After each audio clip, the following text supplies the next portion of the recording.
My name is Tara Coleman, and I am a clinical nutritionist. My favorite way to be active always involves being outside. I like being out in nature, I like being in the mountains, I like being, by the lakes, rivers, anything that's going to get me out of the hustle and bustle of my daily life makes me so happy. I think the reason that I love being outside, I think the reason that I love being in nature is it puts things in perspective. It's really easy to get lost in our daily life. It's really easy to get lost in our priorities and things like that. And when you're out in nature, there's just the feeling of awe, and yes, it does make me inspired, but more importantly, it makes me realize my place in the world as a whole. I would say the personal accomplishment I'm most proud of, and this may sound a little funny, but is my relationships. We put a lot of focus on our family relationships and our marital relationships, which are so important. But I think I draw so much strength from my female relationships, my close friends. And it's not easy to make that a priority. It's not easy to keep focusing on that. But we put a lot of effort into it, and I think that it's given me so much strength. And as I get older, I realize how unusual that is, how unusual it is for people to maintain friendships throughout their entire lives. So the fact that, I've had friends for so long that have given me strength, and I hope I give them strength too, is something I'm so, so proud of. I think what drives me, especially with my profession, is helping my clients find freedom, helping them find confidence. That feeling when you feel overwhelmed, when you feel like there's so much information and you almost feel like you're always doing something wrong, it's paralyzing. And so when I'm working with my clients and helping them get confidence about the best way to take care of themselves, and I see that click, and I see them just exhale and be at peace, that just makes me so happy. That's why I do what I do every single day.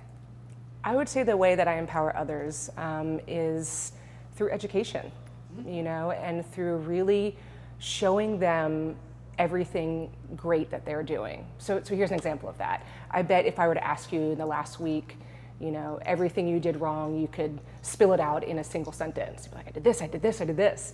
But I bet there was so many amazing times that everything just worked out great, that you were really true to yourself and you were confident and you executed things on a higher level. A lot of my job is mirroring that back to my clients and saying, yes, there's places that we can improve, but look at everything that you're doing right. Because when we focus on that, that's when we start to shine, right? That's where our confidence really, really comes from. So that's really how I empower my clients, is I show them who they really are. I wish I was a person that, woke up in the morning and was just, intrinsically radiating confidence. I'm not that person. I have insecurities, I get overwhelmed, I get so worried. I don't like making mistakes, I think I'm just like everyone else. And so where I draw my confidence from are my relationships and my support system. I draw my confidence from the fact that I know that at the end of the day, even if I make a ton of mistakes, even if I have a day where everything goes sideways and I do everything wrong, that I have people around me that will love and support me for who I really am. And so when I can't see that in myself, I turn to them, and that's where I draw my confidence from. The best piece of advice I have for future boss women is to start. Do not wait for a degree to give you confidence. Do not wait for a promotion to give you confidence. Do not wait for the perfect time, because I promise you, it's not coming.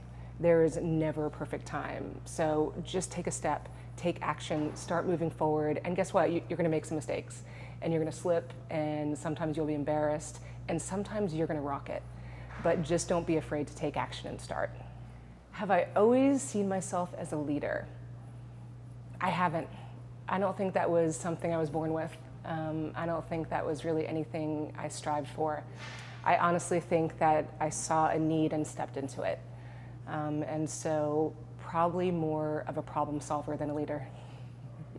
The word empowered to me means having the confidence to be you, to be the truest and best form of yourself, no matter what that looks like, no matter what the feedback is. to just know yourself enough to be you.